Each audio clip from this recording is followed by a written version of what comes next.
4th be with you, everybody. Today we've got an exciting video with a bunch of brand new Star Wars figures. And now I guess we'll start with maybe the oldest Star Wars one out of the bunch. I've had it for, I don't know, about a month now or so. And this here is like when Anakin first becomes Darth Vader. It's actually a really great figure, and I'm so glad that I picked it up. And I'm surprised it's not a Pop Plus. And actually, you know what? Now that I think about it, have I talked about this figure before? I think I have. I saw it on my shelf and I wasn't sure if I had, so I was like, you know what? Let's talk about it today. But no, I think I've talked about this Pop, but either way, I thought it was still perfect to show off. Anyways, let's move on to the next one. And you know what? Even if I have talked about this figure, it's still a great one because of how much detail they put into it. And now, let's get into, I think we'll do these ones next, where I was able to get Starkiller as well as Qui-Gon, both GameStop exclusives. If you watched my Thunderbolts review, you would know that I saw these both at GameStop, and I was debating on picking them up, and well, I went back and grabbed both of them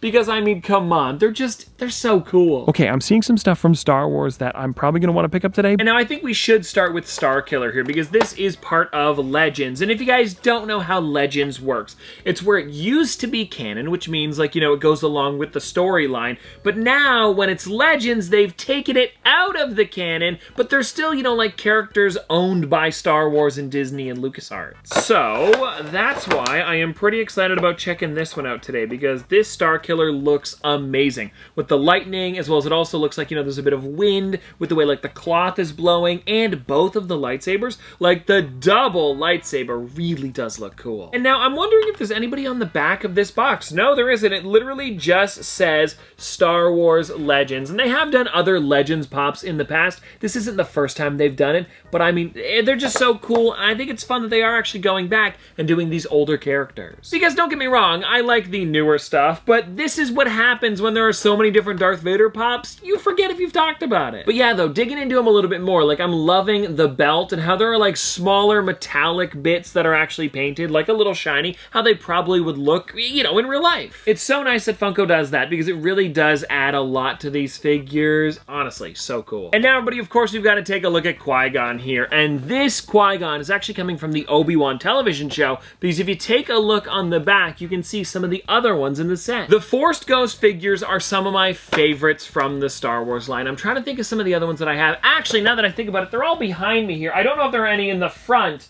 but I do have a good amount of them. And I know it's not Force Ghost, but I have like the Darth Maul holographic one.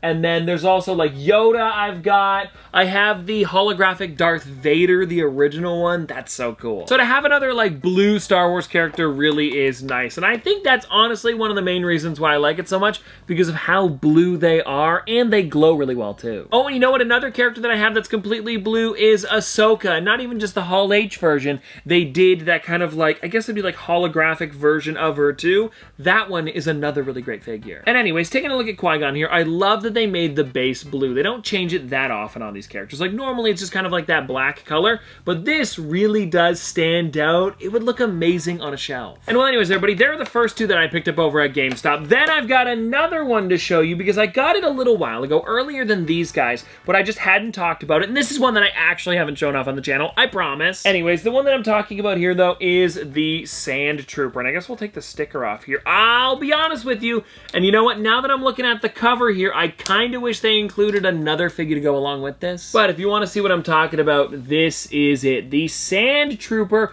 comic cover. It says, Luke defies the Empire on his homeworld, return to Tatooine. So sick. And now, let me see if I can slide this thing out here because it's a little bit thicker than a regular cover, and that's probably because they bobble. So, like, it wouldn't want to hit the front, otherwise you'd get, like, a little bit of a marking on it. You know, like on a regular figure, if it just, like, hits the front too hard, some of the paint will make, like, a little bit of a line. It's not a big deal on a regular box because that can come off, but when it comes to these here, you can't really get inside that easy, and you'd be breaking it if you tried to like fix that up if it did hit the front. So anyways, here it is out of box, and the one that I was talking about, everybody, is we needed a dewback in here. We got the Sand Trooper, but I think to have the dewback would have been so cool. I'm trying to think of a good way that they could have done it, and maybe if they did it so like it was the front of the dewback coming out of the cover and then he was like sitting on top and that bobbled, maybe it could have worked. But also, that's a lot of things to include into a cover, so I understand why they didn't, but it would have been a nice addition to this figure. Also, something that I'm just noticing now, I don't know if it's supposed to be clipped in or not,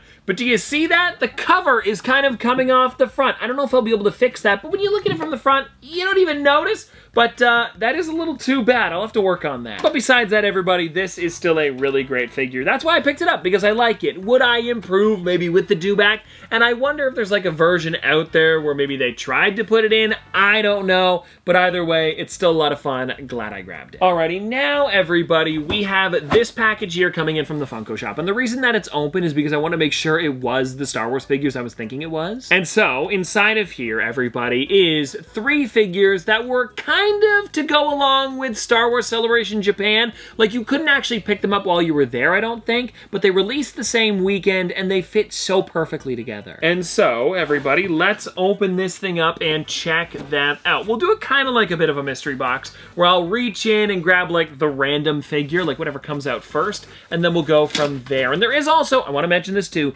there is a 4th one that we'll talk about a little bit later. I just don't want to spoil the set before we get into it. And anyways, here we go, everybody. This is the first one here, who is going to be, ooh, Kylo Ren. This is an exciting one, and I'm gonna be honest, I haven't seen any of these out of box yet. Like, I've seen, of course, the glam shots on the website, but I really do like to open them up and take a closer look. And yeah, this is crazy. I love the sword and how it looks like it's like actually like fire. I'm also loving the cracks in the helmet too. Like, there is just so much going on here. And it kind of reminds me of like a samurai, which I feel like that is of course what they're going for because of Star Wars Celebration being in Japan. And so yeah, everybody, just such an amazing figure. Yeah, I am so glad that I got this. And if you take a little bit of a close look, I don't know if you can see it, but there's like the mouth on the mask in the front. And I've seen that type of mask before. And anyway, now let's get into this second figure inside of here, and we're gonna see. I'll just feel it out. This is, ooh, we got Darth Vader. Now, one reason that I love this Darth Vader is, and this is gonna be a bit of a dumb reason, but they actually have like a samurai version of Darth Vader, and if you play the game, you would know. Fortnite. I've been playing a lot of Fortnite recently, especially with the brand new season being all Star Wars, and there's actually a POI, point of interest, that you can go to that has this, like, not exact suit, of course, but like a similar samurai Darth Vader that you actually have to defeat as a boss. It's pretty cool. I have done it already. I don't know why I'm, like, bragging about that, but I think it is pretty cool, and I'm excited about having this figure in the collection. I am also liking that he's got the sandals on. Ooh, is that Darth Vader toes? Now that I think about it, because he has the open-toed sandals on. I don't know if I've ever seen that before. Do we ever get to see Darth Vader's feet? No, or does he even have feet? Ah, because they got like cut or burnt. You guys know what I'm talking about. I don't know if Darth Vader has like real feet. So maybe it's just like black down there, like, you know, like actual like darker colors. I don't know. But anyways, I love the sword on this one because I don't know if I've ever seen Darth Vader with an actual like samurai sword like this. The helmet looks really great, as well as the logo in the middle there, the Imperial logo. I think that is a nice touch. Just overall, a really well done figure, and of course it's got that string in the middle to hold the helmet on. It looks so accurate. Alrighty, so that is the first two, but now we have one more, of course, to show you guys, and that's going to be a pretty good one here. We have Rey, and it's kind of funny because they put Rey Skywalker on this, and I'm wondering if it's the first time we've ever gotten her name like completely on the front. Probably not. But if it is, that's a pretty cool feature for the figure. Like, so many years later, they're actually putting Skywalker on the box. And now, let's open this thing up because I gotta see it a little closer up, of course. Oh, the logos on her sleeves there look really nice. She also has a katana in her hand, the way they did her hair, as well as, whoa, the pins in the back. I don't know if you guys will be able to see that there, but look at them. That is cool. Yeah, just a really well done set. I think all of these turned out amazing. Oh, and now I guess I'll tell you about the fourth figure. I didn't want to spoil it. I guess I probably could have told you earlier. But anyways, the one that I was talking about is the Mandalorian with Grogu. You can actually see him on the back of the box. He came on a little bit later on Funko.com, so I ordered him on there. And the good news was, because it came out a little bit later, I was able to use their Star Wars, I guess it was like May the 4th sale where it's buy two, get one free. I bought the Mandalorian with Grogu as well as both of the speech bubble sets of pops. So I got the 2-pack, where it's, you know, of course, Darth Vader and Luke, and then the Hello There, Obi-Wan. Hello there. Some really great stuff, and I am so glad that I was able to get those for a good deal, too. Because, I mean, I got one of them for free, so it's like, pretty much, if you think of it this way, it's like all of them are like a little bit cheaper. But anyways, everybody, with that being said, that is pretty much all that I have for you today. So I hope you guys enjoyed and have a great May the 4th. Also, I don't know if you guys knew this, but I wear this Star Wars shirt like whenever I can for a Star Wars video. And did you know that this is an actual Funko shirt? Do you see the tag back there? It says Funko and Star Wars. For some reason in my head, I was thinking it was a Loungefly shirt because of course they make a lot of like merchandise and like wearable things. But no, it is literally a Funko one. And I think that's so cool. But like I said, everybody, I hope you guys enjoyed. Have a great day and I'll see you tomorrow.